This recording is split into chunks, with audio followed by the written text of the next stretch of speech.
Fight చేయటం ఎప్పుడు చూడలేదు. రమ్మి వద్దు.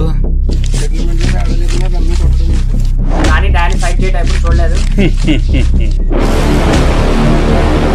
వాడు మీకు సంవత్సరం నుంచి తెలుసు, నాకు సంవత్సరం వయసు నుండి తెలుసు. డానీ ఫైట్కి వస్తున్నాడంటే ఆపోజిట్గా ఫైట్కి వచ్చే ధైర్యం ఎవరూ చేసేవారు కాదు.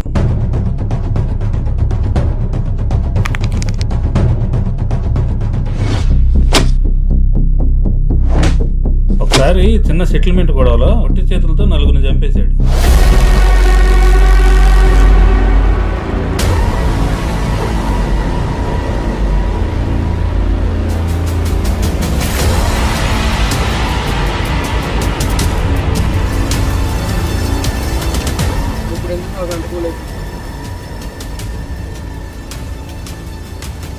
డానీ కూల్ అవ్వలేదు, కొట్టట్లేదు అంతే.